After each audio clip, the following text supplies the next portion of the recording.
E o título da mensagem é A Velha Serpente. Vamos ler 1 Pedro, capítulo 5, versículos 8 e 9. Eu estou lendo aqui ao meio da revista atualizada. Sede sóbrios e vigilantes. O diabo, vosso adversário, anda em derredor como um leão que ruge, procurando alguém para devorar. Resisti-lhes firmes na fé, certos de que sofrimentos iguais aos vossos estão se cumprindo na vossa irmandade espalhada pelo mundo. Pai, trago a Ti esse momento de ministração, Senhor. Fala no nosso coração, nós estamos aqui para Te ouvir. Queremos ser conduzidos, iluminados e transformados por Ti e pela Tua palavra, Senhor. Em nome de Jesus. Bom, então aqui o apóstolo Pedro fala que nosso inimigo está ao derredor como um leão procurando alguém para devorar. Mas aí ele fala o seguinte, que nós devemos resistir firmes na fé, certos de que sofrimentos iguais aos nossos estão se cumprindo na nossa irmandade espalhada pelo mundo. A Bíblia fala sobre algumas coisas sobre Satanás. Ela fala que ele é o príncipe deste mundo. Ele fala que ele é o Deus deste século. Fala que ele é o pai da mentira. Dá várias características dele. O próprio Satanás, quando foi tentar o Senhor Jesus, falou assim, ó: se você me adorar, eu vou te dar todos os reinos e a glória deste mundo, porque me foi entregue, eu dou a quem quiser. Tem gente que fala assim, ele é mentiroso, eu falo, não, mas isso aí não é mentira. Está escrito, ele é o príncipe desse mundo. Fala que ele é o príncipe da potestade do ar, dos dominadores desse mundo tenebroso. Então realmente ele domina essa terra. É claro, se a igreja ficar parada, né? Nós vamos falar sobre isso depois. Então, nós não podemos esquecer que quando nós nos envolvemos com a obra de Deus, nós estamos incomodando o inimigo. E aí tem gente que não consegue entender, começa a servir, começa a me consagrar, começa a entregar, começa a fazer mais. Nós somos a igreja aqui? Isso incomoda Satanás. Ele não vai ficar quieto. O problema é que a gente distrai e esquece. Então nós precisamos entender algumas estratégias que ele usa para atrapalhar a nossa vida. E anular o nosso ministério. Anular o que Deus quer fazer em nós e através de nós. Nós precisamos estar espertos com isso aí. Por isso que Pedro fala, sede sóbrios e vigilantes. Nós temos que estar atentos. Apocalipse capítulo 12, versículo 9 e 10. E foi expulso o grande dragão, a antiga serpente que se chama Diabo e Satanás, o sedutor de todo mundo, sim, foi atirado para a terra e com ele os seus anjos. Eu queria que você atentasse aqui, fala o seguinte, que ele é a antiga... Mas o grego está querendo dizer para nós uma coisa que a gente não percebe. Quando fala antiga, algumas traduções falam velha, não está dizendo assim que ele é um idoso, né? um velhinho, que é antigo, não é isso. Está dizendo que é um ser experiente, experimentado. O dragão é a velha serpente. Sabe aquele veiaco, aquele que tem experiência, que sabe das coisas? É isso que está dizendo. E o maior erro do crente é subestimar o inimigo. Nós temos que entender que nós estamos lidando com um ser que tem uma capacidade muito grande, muito maior que a nossa. A nossa autoridade não vem de nós, vem do Senhor Jesus. Para você ter uma ideia, se você ler a epístola de Judas, fala que o arcanjo Miguel estava contendendo com Satanás a respeito do corpo de Moisés. E ele fala o seguinte, que não ousou proferir juízo infamatório contra ele. Disse, o Senhor te repreenda. Ou seja, o próprio arcanjo Miguel não lidou diretamente, precisou usar a autoridade do Senhor. Então, tem gente que subestima o inimigo. Subestimar o seu inimigo é o primeiro passo para você perder uma guerra. Você tem que entender quem ele é, saber o que ele faz, saber a estratégia dele para você conseguir anular. Então vamos lá, vamos começar. Onde apareceu essa serpente primeiro? Gênesis 3, do 1 ao 3. Mas a serpente, mais sagaz que todos os animais selváticos que o Senhor Deus tinha feito, disse à mulher: é assim que Deus disse: não comereis de toda a árvore do jardim? Respondeu-lhe a mulher: do fruto da árvore do jardim podemos comer, mas do fruto da árvore que está no meio do jardim, disse Deus: dele não comereis, nem tocareis nele, para que não morrais. Agora, é interessante a gente entender o contexto e como que funcionou as coisas aqui. Se a gente for ler Gênesis 2, o versículo 8 e 9, fala que Deus colocou o homem no jardim do Éden e deu uma missão, versículo 8. Cultivar e guardar, versículo 2, capítulo 2, versículo 8. E plantou o Senhor Deus um jardim no Éden na direção do Oriente, pois nele o homem que havia formado. 9. Do solo fez o Senhor Deus brotar toda a sorte de árvores agradáveis à vista e boas para alimento. E também a árvore da vida no meio do jardim e a árvore do conhecimento do bem e do mal. Aí nós vamos lá para o 15.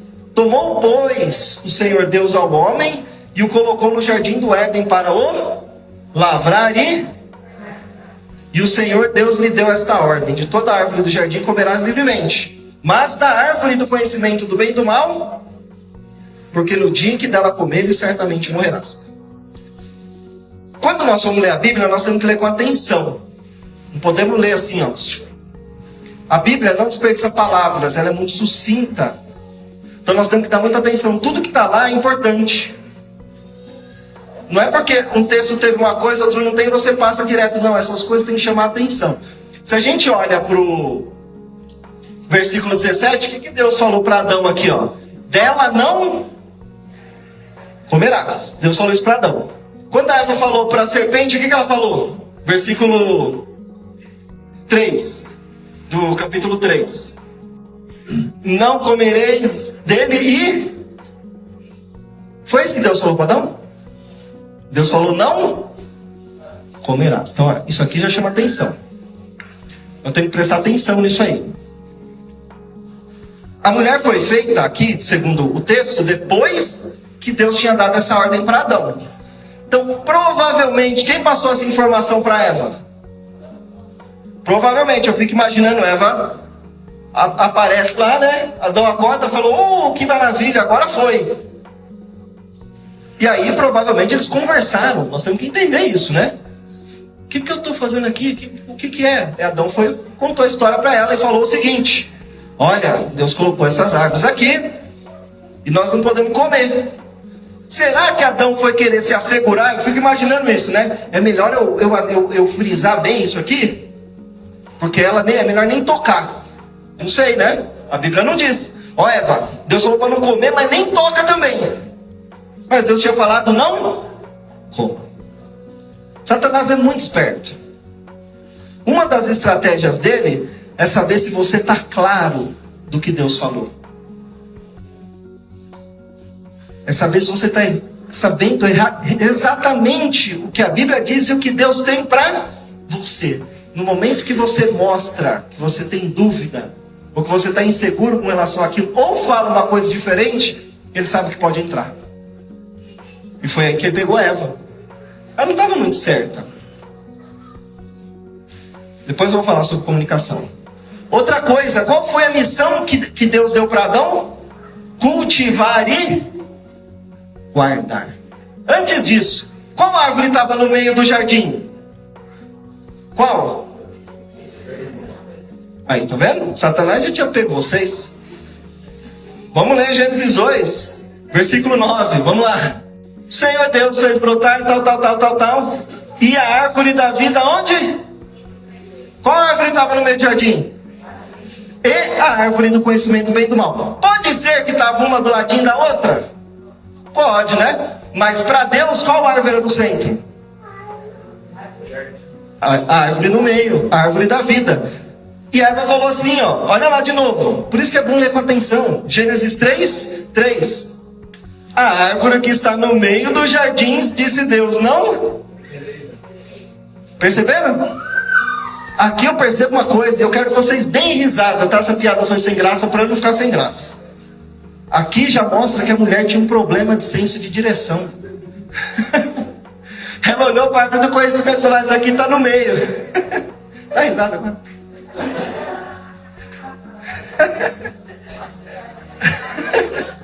Oi? Vou apanhar, né? Tô brincando, tá? Ai, meu Deus, meu filho que fala: pai, mas sua piada é ruim, não vou rir.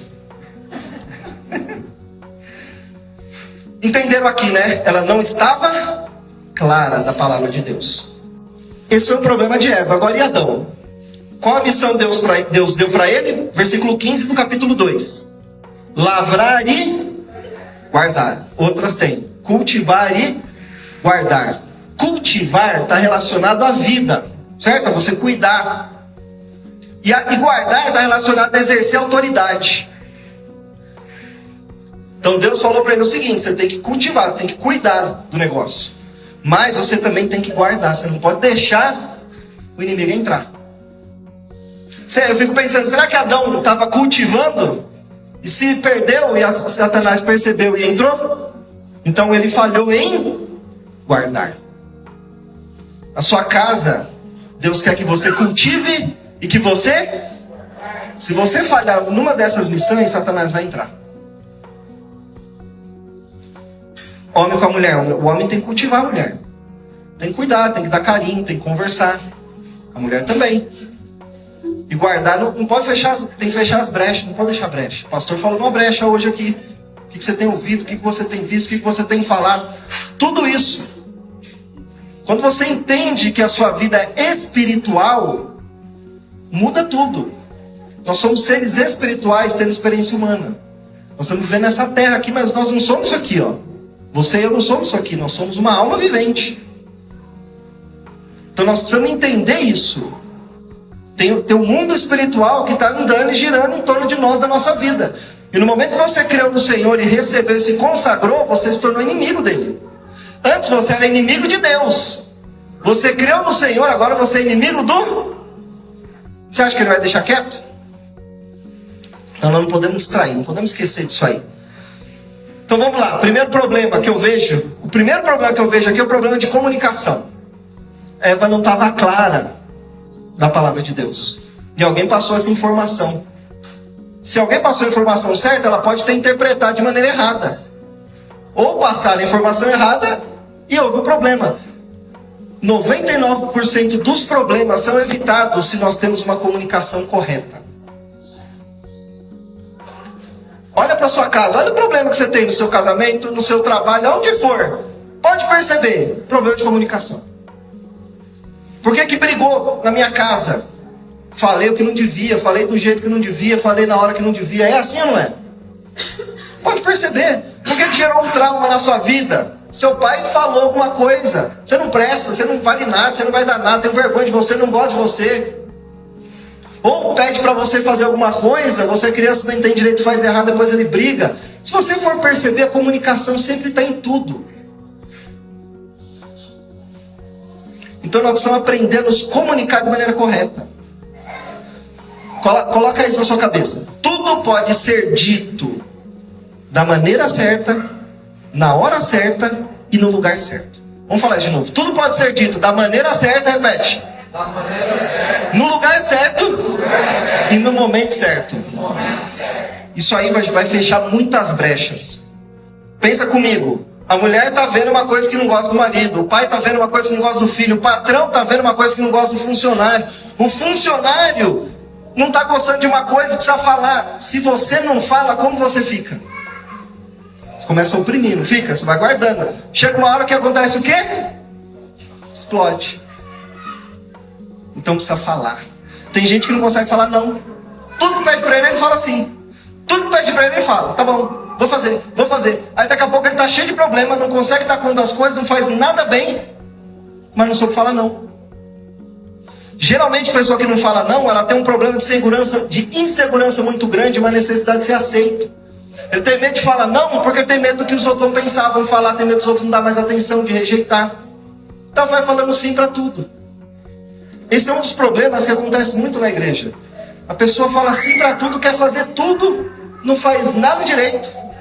Aí fica carregando um peso enorme, não consegue falar, o serviço não sai bem, você acaba ficando infeliz, E lá na frente você não quer mais servir o Senhor. Eu conheço muita gente que não quer mais servir, não quer nem congregar por causa disso, ficou traumatizado. Você precisa falar. Precisa falar. Deus fala não para você, não fala? Você precisa falar não. Na empresa, tem um jargão empresarial que é: você quer que algo seja feito? Peça para a pessoa mais ocupada. Porque a pessoa mais ocupada é aquela que fala assim para tudo, ela vai dar um jeito de fazer. Então tem que aprender a se comunicar. Não estou gostando disso, não gostei. Tem que falar. Não fica com medo. Vai lá e fala, você vai perceber que o resultado vai ser muito melhor. E as pessoas vão te respeitar mais por isso. Bom, não estou aqui para falar de comunicação. Então lembra disso. Uma das brechas é comunicação ruim. Falta de comunicação. Então tem que falar. Mas falar do jeito certo, no momento certo e no lugar certo. Lavar roupa suja do casamento na frente dos filhos é o lugar certo? Não. Jogar os defeitos do seu marido na cara dele é falar do jeito certo? Não. Ficar se justificando por tudo é falar do jeito certo? Não. Então use esse filtro. E pensa: Senhor, prepara o momento certo, o lugar certo, e me dá um jeito certo de falar isso aqui. E vai orando. Quando você sente segurança, fala. Você vai perceber que o problema resolve. E o inimigo sai. Bom, o outro problema é passividade. Passividade é uma das grandes brechas para possessão demoníaca e para anular o seu ministério e acabar com a sua vida. O homem tem mente, vontade e emoção, a alma do homem. Nós temos que ter essas três partes bem ativas. Você tem que ter uma mente ativa, você tem que ter uma vontade ativa e você tem que saber gerenciar suas emoções. Passividade é brecha para o inimigo entrar. Você pode perceber que pessoa que não pensa muito, não sabe usar a cabeça. Tem gente, eu acho incrível que tem crente que tem problema de usar a cabeça. Não, mas não, usar a mente não, porque a mente, o negócio é o espírito, né? Filho, se você parar de usar a sua mente, você morreu. Está sempre usando a mente. Mas tem que saber usá-la da maneira correta. Tem que ser sóbrio. Lembra que Pedro falou? Sedes. Você tem que ter um pensamento sóbrio, um pensamento claro. Sabe por quê? Se você não raciocina, você é muito fácil de ser manipulado. Você pode perceber. A maioria das pessoas é fácil de manipular. Fácil. Se você tem uma boa comunicação, você consegue direcionar as pessoas para onde você quer. É só ver o que os políticos fazem. Adolf Hitler, se eu ouço, eu falo, que loucura! Mas ele conseguiu colocar uma loucura daquela na cabeça de milhares e milhares de pessoas. Por quê? Porque ele sabia falar. E ele tinha uma boa mente.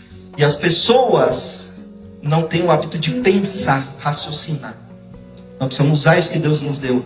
A única coisa que nos difere dos animais é essa capacidade de raciocinar, de imaginar, de analisar as coisas. Eu sempre tive esse hábito. Eu faço isso até hoje. O pastor falou, eu estou lendo a Bíblia. Eu vou em casa, eu leio, eu vou lá em casa, pesquiso. Eu sempre fiz isso. Por quê? Ele pode estar errado. Eu não é. Eu posso estar errado. Sabia disso? E aí qual que é a tendência das pessoas? Por exemplo, eu sou pastor, sou terapeuta, sou treinador comportamental. Aí começo a falar sobre o ser humano, começo a falar sobre a Bíblia, começo a falar sobre as coisas. 99% das pessoas vão pensar assim: bom, ele é pastor, ele é terapeuta, ele sabe o que está falando. Então você já recebe o que eu estou falando sem analisar. E às vezes eu posso falar uma besteira. Então você tem que raciocinar para você não ser enganado. Então não tenha uma mente passiva. Não é você ser crítico, ficar analisando tudo, não é isso. É você ter sobriedade. Falou, peraí, será que é assim mesmo? Eu acho que não é bem assim. Analisa, pensa sobre as coisas. A outra é a passividade da vontade. Tem gente que tem problema. Toda a minha vontade é para Deus. Então o que você está fazendo na terra? Se fosse assim, você já seria anjo. Outra coisa, você tem vontade. Deus, tudo que Deus faz é em cooperação com o ser humano. Ele não usa você como marionete. Ele não toma você e sai fazendo. É em cooperação. Então você tem que ter uma vontade ativa. Você tem que escolher fazer. Você não pode ser uma pessoa passiva. O que falar eu faço. Onde o vento levar eu vou. Não, isso aí é porta para Satanás entrar. Você precisa ter uma vontade ativa. Não vou fazer isso. E não vou. Por quê? Porque eu não quero. Ai, mas minha turma, não está todo mundo fazendo, o que vão pensar de mim? O problema é deles. Eu não quero, eu não faço. Vai contra meus princípios. Pronto. Por que você vai para a igreja todo culto? Porque eu quero. Qual que é o problema? Você não quer ir? Não vai. Eu não é. Ai, não, mas eu não vou porque senão vão pensar. O problema é dos outros que vão pensar. O que importa é o que você pensa sobre você e o que Deus pensa sobre você. A opinião dos outros é só a opinião dos outros. Se você basear suas decisões na opinião dos outros, você nunca faz nada. É ou não é? Não importa o que você faça. Alguém vai criticar e alguém vai gostar. Aí você baseia no que os outros vão falar de mal. O problema é deles. Eu sei quem eu sou. Deus sabe quem eu sou. Faça aquilo que Deus deu para você. Glória a Deus. Me ajuda aí, porque eu fico olhando aqui, ó. Dá um glória a Deus, uns aleluia. Aleluia. Pelo menos vai me incentivar. Lembra disso. A opinião dos outros é só... É importante você considerar algumas pessoas. Tem pessoa que não conseguiu... A pessoa está com a vida toda bagunçada. A única coisa que ela pode me ensinar é como não fazer. Eu não é. Eu é. Então eu já estou olhando, eu já sei que não preciso fazer e pronto. Aí você tem que ouvir de pessoas que conquistaram, que alcançaram, que avançaram, que estão na sua frente. Essas pessoas podem te ajudar. Tranquilo a questão da vontade, né? Escolha as coisas. Tenha clareza do que Deus quer para você, põe em pé e vai. Tem gente que tem medo, não consegue decidir. Porque escolher, já parou para pensar nisso? Escolher é sempre perder? É ou não é? O Jorge escolheu a Ana Maria. Ele perdeu todas as outras mulheres. Foi ou não foi? Escolheu ela. O único que não perdeu nesse quesito fui eu. Porque eu sempre falei, Senhor, quem é solteiro aqui? Levanta a mão. Tem um solteiro aqui? Mulher e homem? Tem um casado que levantou a mão ali, ó. Vai ter problema em casa, né? Aí, ó. Os jovens solteiros estão procurando mulher. Você quer a mulher mais linda do mundo? Já não dá mais, porque essa já é minha. Você vai poder ser a segunda, a terceira, talvez você consiga. A primeira já não dá mais. Lembra disso, escolher sem perder. Então, pessoa, você muitas vezes não sai do lugar porque você não põe o pé e faz aquilo e pronto, acabou. Será que eu vou ser médico? Mas eu gosto de ser advogado. Mas eu gosto de ser enfermeiro. Você fica assim, você vai ser servente. Não estou minimizando a profissão. A profissão é digna. Mas você precisa escolher e pôr o pé e saber que você perdeu aquilo e vai embora. Quando você escolheu o Senhor, você decidiu abrir mão de um monte de coisa. Então você tem que pôr o pé e fazer. Tenha vontade firme. Tudo que o pastor falou esses dias, tudo que você escolher vai ter o bônus e vai ter o... Você vai ter que lidar com isso. Não importa o que você fizer. Agora, se você nunca escolher, nunca pôr o pé e nunca fazer, você não vai sair do lugar. Então tem que escolher. Bom, emoções. Um campo que Satanás ganhou dos crentes foi na área emocional durante muito... Na verdade, vou falar uma coisa pra você. Você é filho de Deus. Tudo é seu. Você tem que ter isso no seu coração, viu? Tudo é seu. Tudo é seu. Só que nós entregamos tudo pro diabo. Nós falamos assim, a política é de Satanás. Aí ele entrou lá e dominou. A televisão é do diabo. Ele entrou lá e você deu tudo pra ele. E aquilo é do diabo, aquilo outro é do diabo, o carro é do diabo. Então tá bom, você se entregou pra ele. Ficou quietinho, foi uma pessoa passiva. Tudo é de Deus. Imagina se nós temos médicos cristãos, terapeutas cristãos, engenheiros cristãos. Nós temos que ter gente em todo lugar para influenciar positivamente o mundo. Só que aí você é com medinho, né? Você deu tudo para ele. E uma das coisas que ele entrou e dominou foi essa área das emoções. Porque as pessoas, os crentes têm um conceito de que emoção é um negócio transcendental, assim, né? O problema emocional é como se tivesse não dá nem para imaginar uma áurea com as frequências todas distorcidas, né? E aí você fica com medo. Não, foi o diabo que entrou, foi isso, foi aquilo. Emoção, guarda isso. Emoção é uma resposta instintiva do seu cérebro a qualquer estímulo externo. Ficou difícil, né? Viu? Não comuniquei. Falei o termo técnico, não comuniquei. Falei certinho, mas não comuniquei. Qualquer coisa que acontecer, vamos ver se você entende agora. Qualquer coisa que acontece na sua vida, faz seu cérebro produzir alguns hormônios, que nós chamamos de emoções. São os elementos químicos. É isso aí. Sabe o que é o problema emocional? Aconteceu alguma coisa na sua vida e o seu cérebro, que é um órgão físico, passou a funcionar de uma maneira errada. Quando o homem caiu no Jardim do Éden, toda a biologia humana foi danificada. Por isso nós ficamos doentes. O cérebro faz parte da sua biologia. Aí tem gente, não, mas você está em depressão, vai orar. Então tá bom, no dia que você atravessar a rua, o ônibus quebrar sua perna, você ora também. Não vai buscar um médico. É ou não é? Vai orar. Ah não, se Deus quiser curar, Ele cura. Se Ele não quiser, Ele não cura. Então fica o braço quebrado. Ai, tô com uma dor de estômago, eu preciso ir no médico. Não, vai orar, filho. Não é assim? O problema no cérebro é a mesma coisa de um braço quebrado. Às vezes acontece um acidente na sua vida, aconteceu um problema lá na sua vida que você não soube lidar da maneira correta, ele passou a funcionar de uma maneira diferente. Se você souber lidar com isso, vai resolver. É só isso. É simples. E aí passou anos e anos, os pastores, né? Eu sou pastor, tá? Faz tempo. Expulsando demônio, já fiz isso também, tá? E a pessoa não resolve o problema. Então vamos expulsar o demônio da pedra no rim. Né? Expulsa o demônio da encravada, né, Jorge? Jorge é podólogo, vai chegar lá no consultório dele e toca uma encravada, né? Isso é um diabo que se alojou no seu dedo. Né? Expulsa também. As coisas são simples, irmãos. As coisas são simples. Vamos lá. Só que não, como eu falei que é uma resposta instintiva, é instinto. Não existe controle de emoção. Você não tem como controlar, porque é instintivo. Acontece, o cérebro já dispara. Então o que existe é gerenciamento, é gerenciar, é saber canalizar a coisa da maneira correta. Satanás usa muito isso aí. Bom, nós não podemos ser vítimas das nossas emoções. Seu marido olhou para você de um jeito que você não gostava. Lembra? Resposta instintiva a um estímulo externo. Seu cérebro vai produzir alguma coisa. Foi um gatilho mental. Algo disparou e você vai ter um comportamento. Qual vai ser a sua reação? Você de novo! Já falei que eu não gosto! Você foi vítima da sua emoção. O pastor passou no corredor e não falou oi pra mim. Não volto mais nessa igreja. Vítima da sua emoção. Não tem jeito. Então, o primeiro passo é você se conhecer. Você precisa mapear a sua vida. Você precisa se mapear. Olhar para si e entender. Você precisa se conhecer, saber dos seus problemas, saber das suas dificuldades.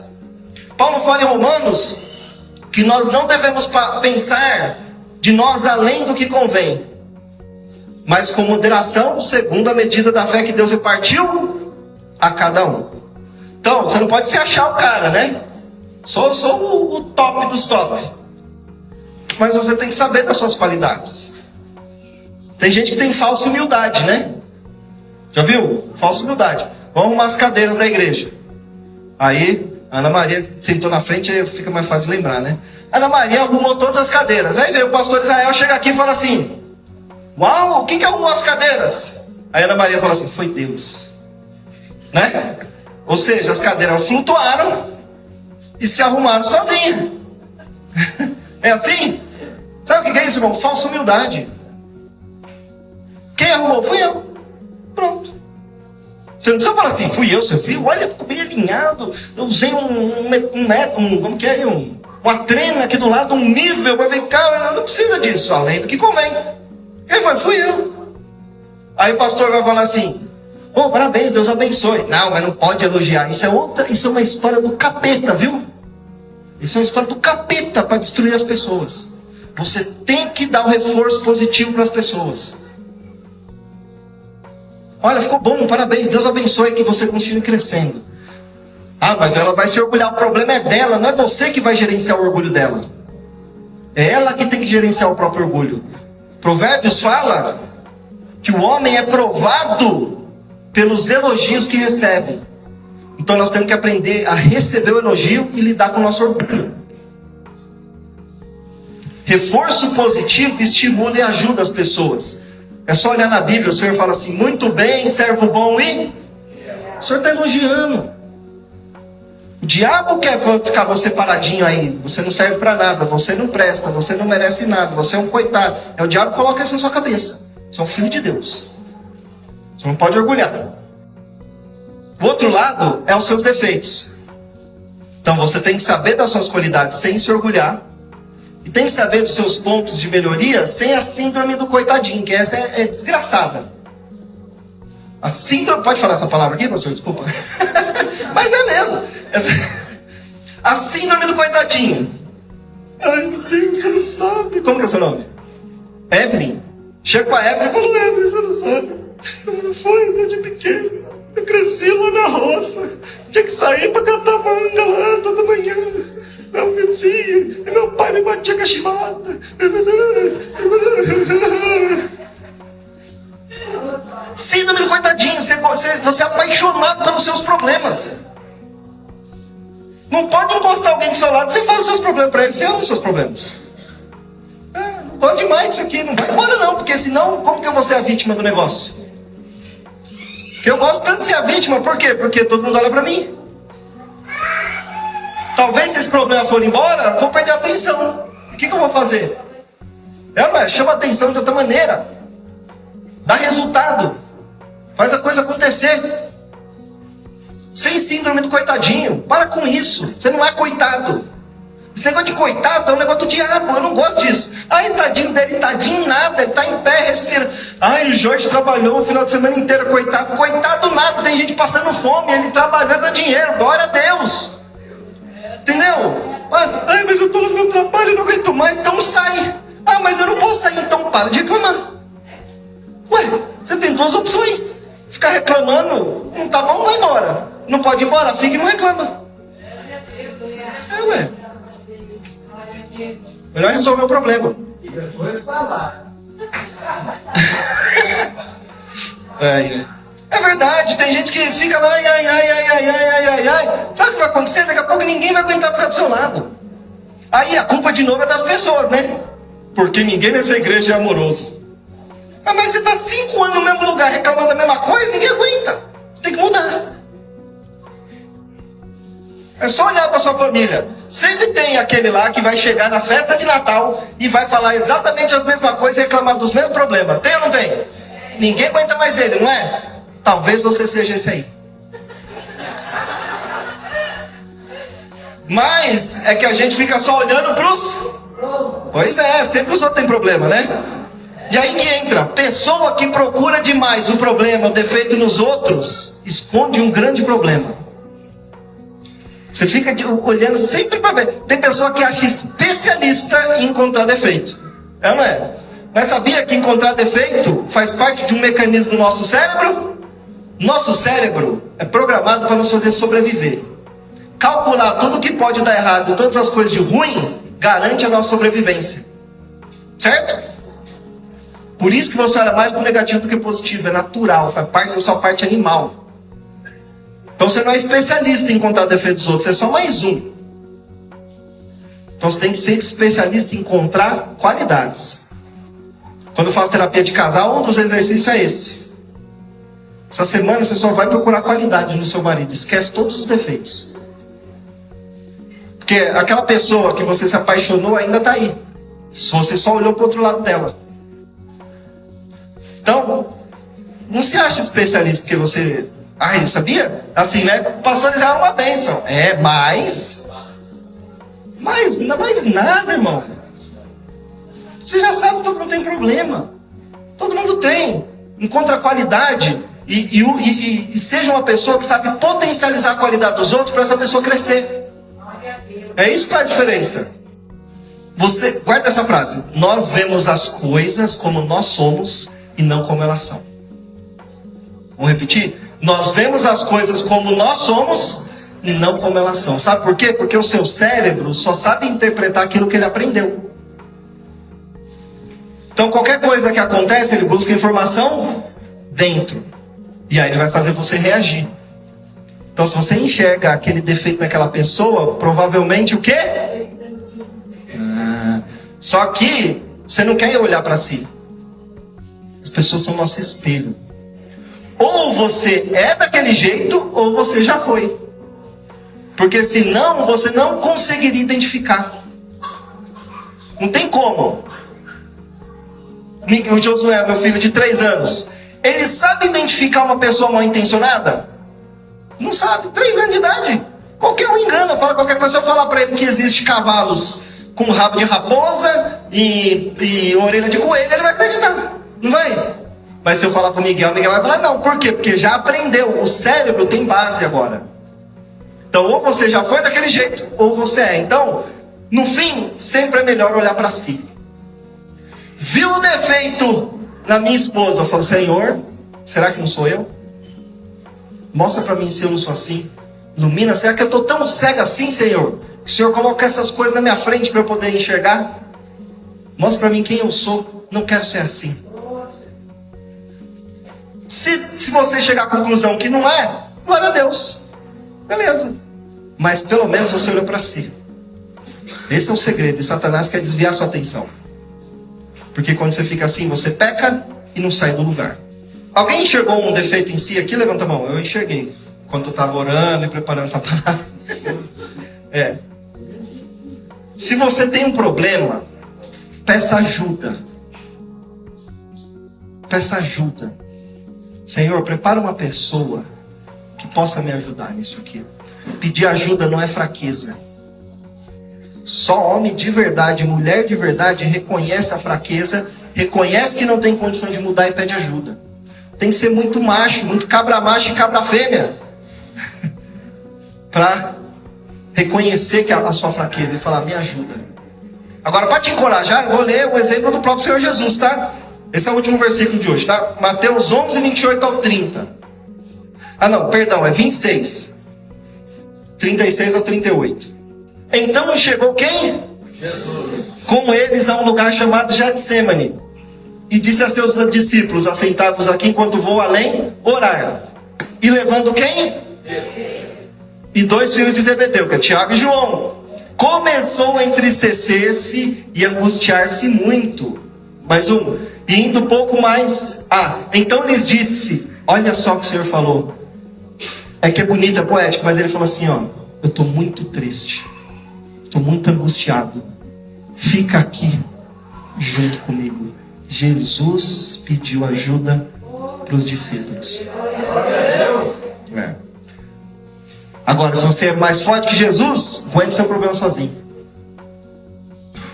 Tem um versículo bem curtinho, João 11:35. Qual é? Jesus. Se anotou esse versículo, é porque as pessoas viram. E eu gosto desse exemplo, porque aqui ele dava só os 4. Mas lá com Lázaro, tinha fariseu, tinha saduceu, tinha mulher, tinha homem, estava todo mundo. Ele chorou na frente de todo mundo. Ele não sai escondidinho assim para chorar. Então, às vezes é nosso orgulho. E Satanás usa disso para travar você, para você não resolver seu problema. Não pede ajuda, não expõe a fraqueza. Quem não expõe fraqueza e pede ajuda, na frente vai ter que confessar pecado. Não tem jeito. Eu estou sentindo fraqueza nisso. Fiquei com uma tentação tal, me ajuda aqui, por favor. Você não faz isso, meu filho. Você vai pecar, depois vai ter que confessar. O que é melhor? Às vezes, tem um caso de uma pessoa que foi um discipulador meu, que ele caiu em adultério. Várias pessoas tentaram ajudar ele, perceberam que ele estava por aquele caminho. O orgulho dele não deixou ele confessar. E depois ele teve que se humilhar. Então, se você não confessa, se você não pede ajuda na fraqueza, você vai ter que confessar pecado. Não tem jeito. Peça ajuda. Tem pessoas que podem te ajudar. Olha para aquela pessoa que já alcançou o que você queria, que já venceu, que já chega nela e fala, o que você fez para chegar até aí? Eu estou assim, assado, me ajuda. Isso não é fraqueza. Fraqueza é ficar no mesmo lugar. E aí Satanás quer te deixar. Amém? Amém. Vocês entenderam aquilo? A velha serpente. Você entendeu o tema? Satanás usa tudo isso para travar você. Vou pedir ajuda. Não, mas o que vão pensar de mim? Aprenda uma coisa. Satanás nunca vai falar na sua cabeça assim, mas o que vão pensar de você? Se ele falar isso, você vai entender que é um pensamento que está fora, não é? Ele fala assim, o que vão pensar de mim? Você pensa que o pensamento é seu. Mas na verdade foi ele que jogou. E aí ele faz você parar. Ah, mas eu não consigo. Ah, mas eu não mereço. Ah, mas eu sou assim. Ah, é o diabão falando aqui, ó. E ele mantém você parado. Filho de Deus foi feito para avançar.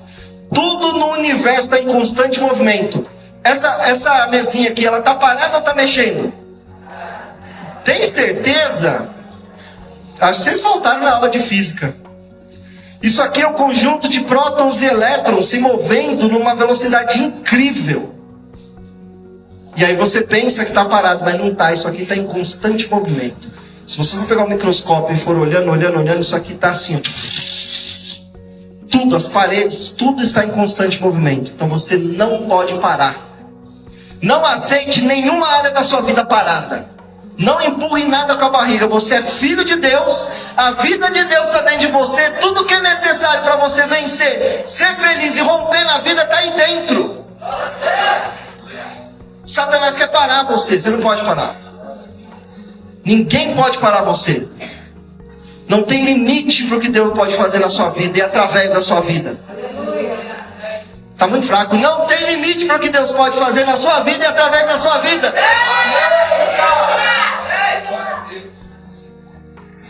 Você não tem autoridade sobre Satanás, Jesus tem. E Ele te deu essa autoridade, você tem o nome de Jesus. Então não deixa ele atrapalhar seu casamento, seu trabalho, suas finanças, sua vida espiritual. Você é um filho de Deus.